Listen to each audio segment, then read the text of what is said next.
All right. Hi guys. Listen to that. You walking back and forth this whole time? No. Yeah, you are. Okay. Hi guys, welcome back to my channel. First of all, sorry about the sound. I don't have my microphone. I'm actually in Charlotte, and I just forgot my equipment because I'm forgetful. But anyways, this is Kristi. I'm sure you guys, if you follow me on Instagram, you should follow me on Instagram. If you don't, always shameless promo. She is my wedding planner. She is from the company About Details. They're located in Orange County. Orange County. She's amazing. We have been in Charlotte for the past 4 days, just like in meetings nonstop, meeting with different vendors and everything, trying to get the major things solidified before we fly back to California. This is the first of, I think, about 3 visits to Charlotte before the big day. About right. So yeah, we're gonna sit down and do this Q&A for you guys. When I asked you what you wanted to. What you wanted me to do a video on, wedding planning was like one of the biggest things or requests that I've gotten. If you haven't yet, subscribe to my channel, give it a thumbs up if you want more videos like this. Kristi won't always be here just because we're located in 2 different spots, but I can do some by myself, and also when we're together again, we'll do more. So if you like it, give it a thumbs up. If you like me, give it a thumbs up. If you like her, give it a thumbs up. First question is from Elisa Anika. And she asks, is it ever too soon to start looking for a wedding dress? I don't think that it's too soon to start looking for a wedding dress. For me, in my wedding planning experience, I actually found my dress about 1.5 years before my date. And, you know, depending on the boutique or the store that you go to, it can take up to 1 year even to get the dress that you want, to alter it how you like. And I think that's a great starting point to find out what kind of style you have. You know, are you more low back, mermaid, sultry, or are you more traditional A-line? So I think it's a great place to get started on the design of your wedding. Yeah. From my standpoint, I'm about 9 months out from my wedding, and I still haven't found my dress yet. Hoping to find it in the next week, 2 weeks or so, just because to get that going, I don't want to be stressing out like a month before my wedding, hoping that my dress is okay. And also, depending on what kind of alterations and what kind of additions you want to add to your dress, the more time, the better.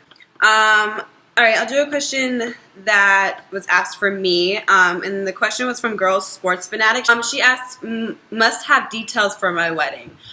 Flowers is a big part of that.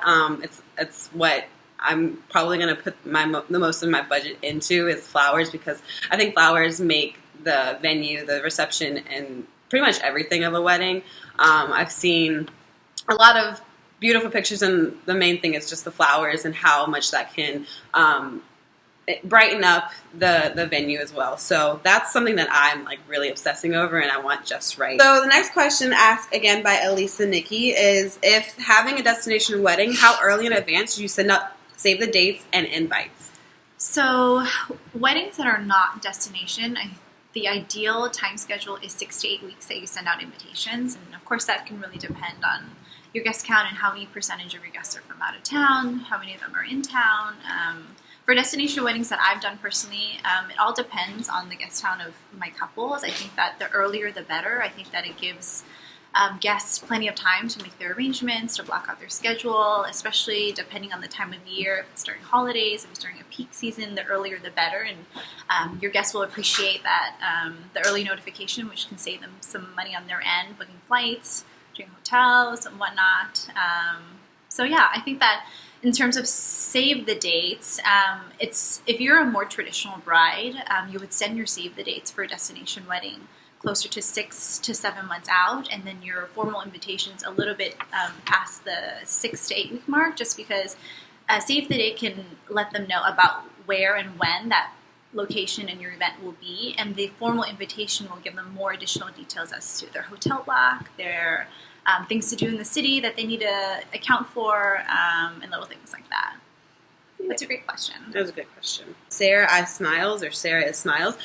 She asked, how did you find your wedding planner and what made you choose her? Oh, that's a great question, whoever asked that one. So I got engaged in November 12th. I obviously posted on Instagram, and so I was getting a lot of DMs. So I was just flipping through, I wasn't even expecting to start planning that early, actually. I was just going through my DMs and kind of just seeing what people were saying and responding back, everything like that. I knew that I wanted a full-time planner because just my personality, I would not be able to handle planning a wedding for a lot of people with a large bridal party and all, like, everything that's involved in my wedding. And so, but before I even like knew that's what she does, I was going through her Instagram, and I had a pretty good idea about what kind of wedding I wanted. And everything that I saw on hers was like, yes. Did the same style of weddings that I was looking for. So that it was like a pretty easy decision. Obviously, there were a lot of amazing other planners, but I hopped on a phone call with her, and like we immediately clicked. She made me feel immediately comfortable. Even with like the little bit I didn't know about what I wanted for my wedding, it was really easy just to talk to her. And like, I'm pretty sure I told her like one of my biggest secrets the first time we met, or the first time we talked, but it was just like, it was that easy. And you kind of just for me, I just felt that she was perfect for my wedding, and we've done a lot of good things so far. Even like, what about only known you for a month? This is the first time we've met. Right, this is right, exactly. She flew me out here. I'm staying at her parents' house for 5 days? Yeah. That's crazy. Yeah, so I mean, it kind of just clicks, and I think that's really important with wedding planning, especially if you're going to have a full-time planner. They, one, need to know your vision, and you need to know that they can execute it, but two, you need to be able to talk to them. Like, yeah, like stuff like that is just really important, because you're going to be spending a lot of time together, even on the phone, or especially getting closer to the date. It's going to be really important that you just have that rapport with each other. And yeah, it was easy. Yeah, and just going off of that, I strongly feel like there's a client for every planner, and there's a planner for every client, and doing as much research as you can and really finding someone that you really vibe with, because you're going to be spending so much time together. Kristi, do you believe in traditional weddings or going outside of the box? Oh, that's a great question. I think that, well, I'm obviously from Southern California, and people always say that it's where we always start trends and whatnot. I'm more a traditional bride, and I feel like a lot of brides that come to me, they're more traditional, and I think that there's always going to be elements where you push the envelope a little bit. And I think that finding a planner that can help you take that vision from your head and making it your wedding, that day is yours, and you obviously still want it to be timeless and elegant and sophisticated, but you also want it to be very much an event where when guests come to your wedding, they're like, hey, this is really Sydel and Damien's wedding. This is very much their personality. And so I think always pushing that design a little bit is always going to be a good thing. He's still keeping the foundation of having a traditional wedding, but little elements of, maybe changing up your escort board, or maybe changing up the way you design your cake table, like little things like that, where you still traditionally perhaps will have a cake table and a cake cutting, but maybe you change it up and do something really fun with it and make it your own. There's so much content out there, I feel like, on the internet and on social media, and it's great to find something that you love and you would love to replicate, but putting a different spin on it with your personality, I think that is what makes trends happen, right? And just pushing your envelope is just very much like fashion, trying something new, but also still having someone where you can bounce ideas off of, and just making sure everything's cohesive and consistent. I think that's important. Yeah, and if you're like a out-of-the-box kind of person, like, no need to hold back because you want, because of what's not traditional, right? It's really all about you as a person and the two of you as a couple.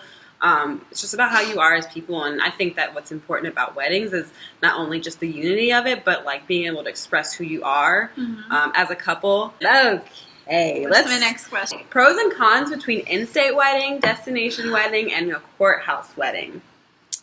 That's a great question. I feel like that's always a great place to start when you're wedding planning. I think the biggest thing, is budget. I think people don't like talking about that, but I feel like that's really going to build the foundation of what type of wedding you're going to have and how you're going to have it. Pros and cons of each. I'm just going to go through all of them. So in-state, I think one of the biggest pros is that you can actually physically meet with the vendors that you're with. I mean, even throughout wedding planning, you can have multiple meetings with them. You can visit their warehouse. You can visit their studio. You can touch and feel little things like their photo album, kind of getting to know their personality, of course. I mean, we very much have meetings today over Skype and FaceTime, but it's a little bit different when you're actually in person with them and you kind of get to know their personality. So I think that's a big pro of having an in-state wedding, is that you already know the vendors that are going to be more well-known in that area, and that you can actually, quote-unquote, interview. So I think that's a great thing, especially depending on what type of bride you are. If you want to meet with them multiple times a day, you can have that luxury of just going down the street or going the next freeway exit up or anything like that. The biggest, I think, con of an in-state wedding is, especially in California, it's more expensive to have a wedding here. That's something that's more well known to people, and that's why people go out of state. So little things like what's going to be cheaper or more expensive or more budget friendly for your budget.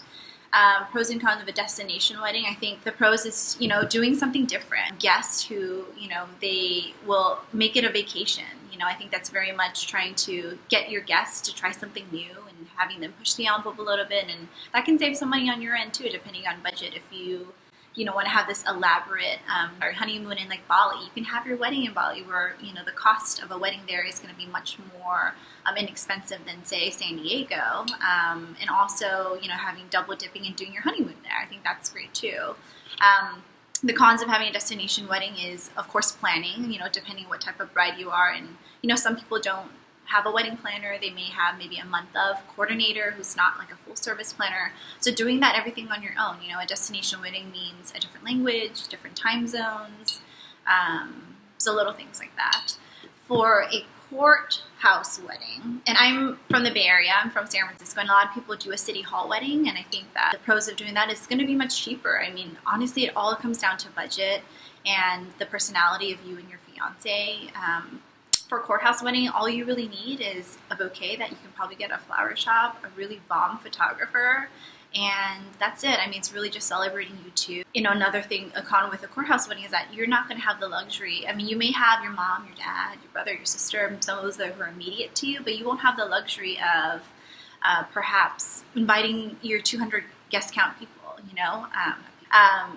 and you can always, it's your wedding and you can make it however you want. I've seen people who do a courthouse ceremony, and they very much want it to be intimate and on their own, but also just throwing a reception maybe the next day or like the following week or maybe the following month, and that can save some costs as well, just not doing both a ceremony and a reception. So it really depends on you. I think that, Sid can speak to her planning experience, but she very much wanted to have it in Charlotte, out of state, maybe a little bit cheaper than Southern California, and it means so much to her. It's her hometown. You can speak to that. Yeah, for me, cost was a big thing for having it in North Carolina. Just California is one of the most expensive states. It is what it is. But also just how easy it is for my relatives to get here and for Damien's relatives to get here.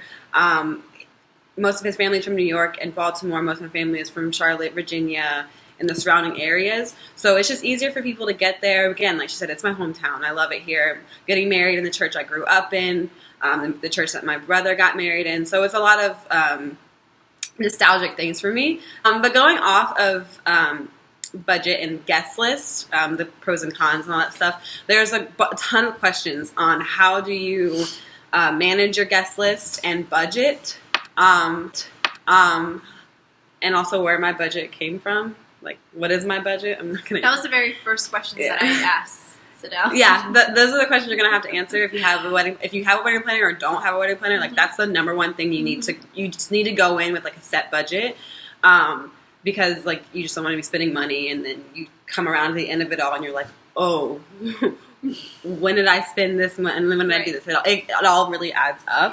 As far as guest list. It's hard.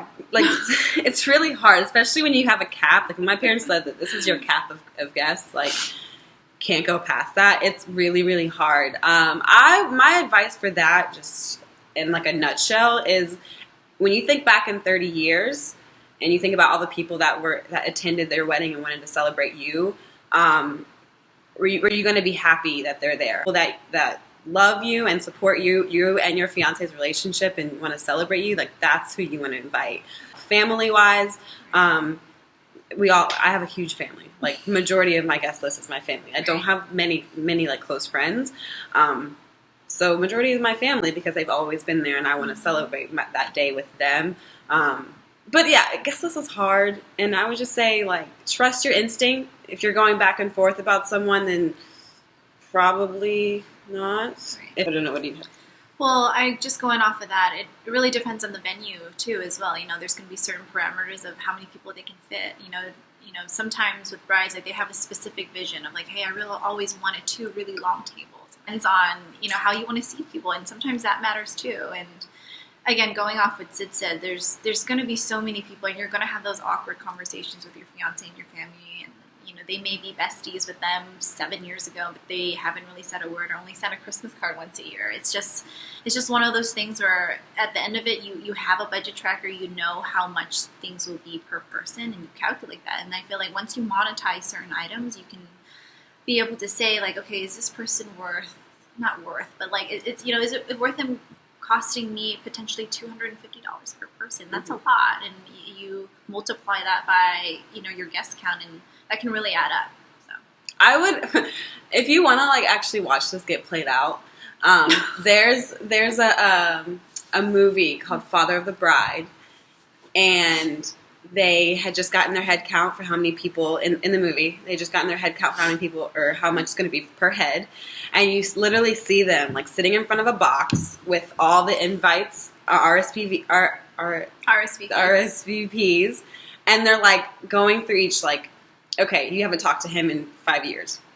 Okay, we have to invite. Like, they literally go through it, which I think it's a funny play on, like, how stressful guest lists can be. But if you want to watch it, like, YouTube, like, Follow the Bride guest lists, whatever. And it's pretty much how it is. Yeah.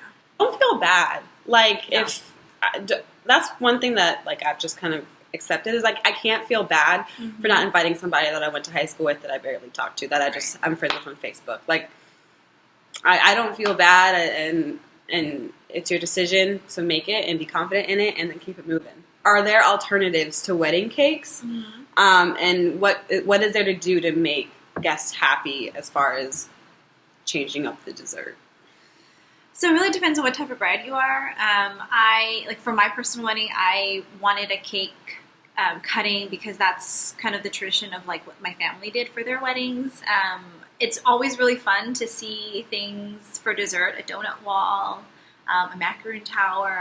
I've had, mini donuts come and someone's, a live fryer come in and they do that. And so it's really depending on like what's really, it's reflective of you guys. I think that it's always for tradition's sake to have a great cake cutting, to have that part of your wedding, but also if you are interested in doing something a little bit different, if you think that you're a big, sweet tooth and your guest stars, to giving them another option for that. It really depends on sometimes your packages too. Some venues include a cake in there and it's part of the package, so that's great to have. But sometimes they don't, and so you have that option to choose whether you want, something different like cookies and milk or a donut wall or anything like that. That's a little bit different.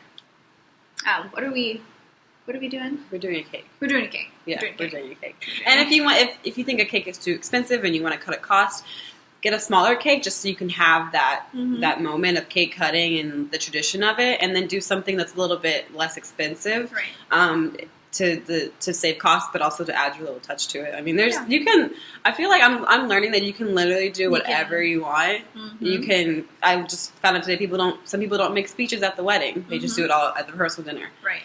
I didn't know that. Like, it's your wedding. It's your money. It's your time. It's your celebration. Do whatever you want. That's a great point you made too. Just having just one small cake that you do formalities with, and perhaps doing something, a little bit different on the other end. Some people, what they do to save costs is they have that formality of cutting a cake just for pictures, and then in the back they have a sheet cake. So what that is it's not really a cake that you photograph, but it's the same type of cake that you cut, and that saves money. If someone can't afford a wedding planner, do you know any good resources or store-bought planners that you would recommend? That's for you, Kristi. I think that there's so much content out there. I think that there's so much information out there, which I think could be a good thing or a bad thing. But I think to start, I think that if you just got engaged, you're just in the early trenches of wedding planning, The Knot puts out a great checklist that they have on there. Many different people put out different versions of books that they have.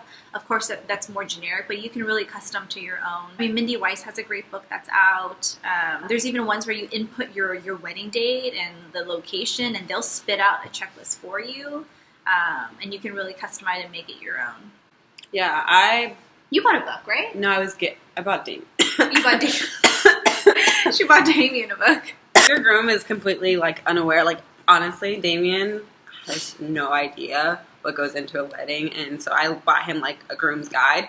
But I was gifted a Martha Stewart wedding. It's not really a checklist, but it's got like every single thing mapped out. The Martha Stewart wedding one was like so detailed and like every step, and even goes into like types of dresses and different types of wedding styles, wedding reception styles, indoor, ballroom, out, like it's so descriptive and so detailed that like you can't go wrong with that if you're planning your own wedding by yourself. And I definitely think that just to touch on this, I think that it's definitely possible to, more than possible, people do it all the time, to plan a wedding without a wedding planner.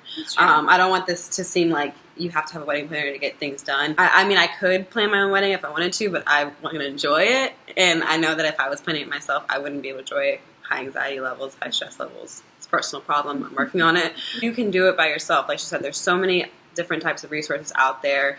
And then you don't have to have a full-time wedding planner. Like they have the full-time, what do you guys have? Sweet Pea is what we are. So there's Sweet Pea, which is full service. We have Orchid, that's partial planning. And then we have Tulip, which is like month of. And so, again, it really depends on the venue too. There's some venues that require a planner or a month of coordinator. Some of them require a partial service planner. And it really depends, I feel like, on your career. You know, I think that a lot of the brides that I have who are more inclined to do full service, they don't have the time to plan. And I think that as a wedding planner, there's nothing tangible we give our client. It's really our time, our expertise, our professionalism, everything like that. Connections, network, yeah, that's great. So things like that, you know, if you have flexibility in your schedule to plan some parts of your wedding and you're doing something that's, you know, in state or even in your own city, I mean, more props to you. I think that's great. There's so much content out there, and though you can do it on your own, it's always more helpful, right, to have a planner just pointing in the right directions, and you can save some money too, because you also, the planner, behind every planner is their network of people that they work with, and so there's VIP, you know, things that you have access to that maybe perhaps someone else doesn't, but it's definitely doable. For sure.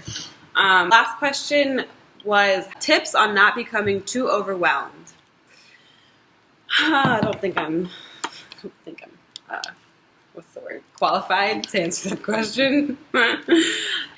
Tips on not being overwhelmed. I would say definitely stick with a checklist. I mean, it's so important to follow just what is going to be required. And, you know, I feel like the number one advice that I always give to my brides is have an open communication with everyone, like your fiance, your family. Maybe those are the people who are actually paying for your wedding. Your fiance, you know, don't leave them out. You know, if you don't want to feel overwhelmed, don't try to do it yourself, and have that communication where you are asking for help from your fiance, you know. And I think besides having Kristi, to like, well, actually, she's really good at knowing when I'm overwhelmed. I think I just say everything on my face, but you can read stuff really well. But no, definitely, like what she was saying, rely on your fiance. Like, it's not just your wedding; it's theirs as well, and don't be afraid to like keep them in the loop. I know it's super easy for me, especially it's been easy for me to forget that I have someone else because I'm in these meetings all day, and then by the end of the day, I'm like so tired that I don't feel like talking about it. But like, he genuinely wants to know. So I have to be really cognizant of going back to him like, hey, well, I had a floral meeting. Do you want to know about it, or are you like not into that? And he'd be like, oh, I don't care. Or he'll like, tell me about it. So really, just be open, and if they want to talk about it, talk to them about it. It might help you as well, you know, kind of lay everything out on the table and see, you know, kind of digest it all and see which direction you want to go, what's good, what's not, whatever. Like she said, open communication can do amazing things in the wedding planning process. For sure. So yeah. Thank you guys for watching. I hope you enjoyed it. It's going to be probably a little bit longer of a video just because there was so much information. Hopefully you stuck around to the end. If you did, you are awesome, and you should give it a thumbs up if you haven't already. Thank you, Kristi, for coming on my YouTube channel. No problem. But yeah, love you guys, and I'll talk to you later.